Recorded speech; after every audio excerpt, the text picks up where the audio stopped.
Urang nyieun bedog cepot baraya tah kos kieu kumaha carana hayu urang intip prosesna tah mula-mula urang ipisan ieu teh margi ieu teh bebulahan atanapi tatal anu urang kungsi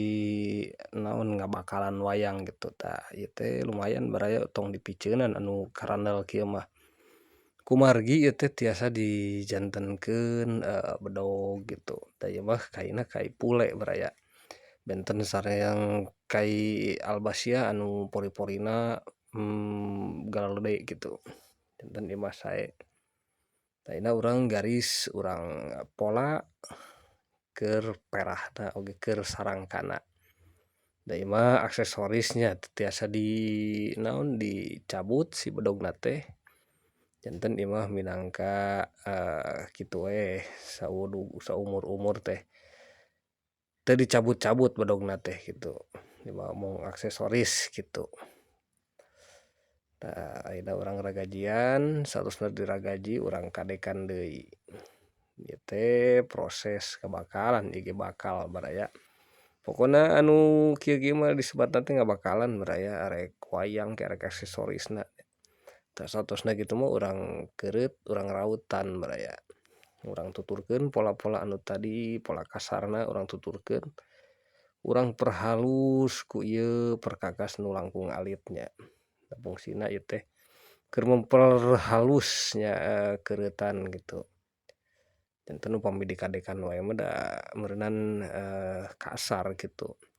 si tapak naon si tapak kadekan sareng tapak rautan mah benten nya kitu janten babaraha proses tah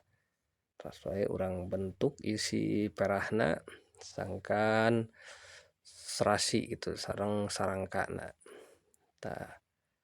teras wae pokona urang bentuk dugi ka ukuran anu pasna gitu tah urang rautan teras wae urang rautan sing dugi ka nyari tah sami ieu oge urang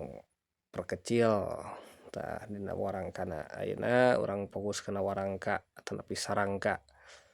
nah terus wae urang kadekan sanes kadek atuh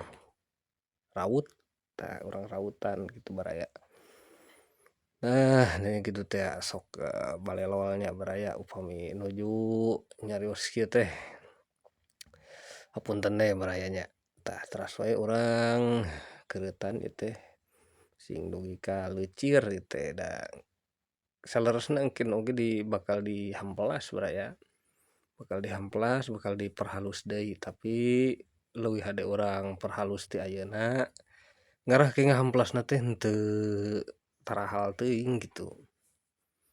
Nah ieu geus arek beres tah urang bentuk bilahna ieu minangka nuturkeun bilah meureunan tah dina sarangka teh tah geus arek beres kieu ayeuna urang pasangkeun simeut-meutingna tah urang lem sapertos kieu saterusna kieu mah urang rautan deui baraya naon simeut-meutingna oge gogodongna sami tah urang pola sakeding kena pasihan ornamen lah ulah polos teuing kieu margi henteu disimpai ieu teh tah ieu kelingna ulah hilap ieu teh minangka keling tanapi naon nya beusi mun dina bedog nyaan mah sok aya dikeling ku beusi geuningan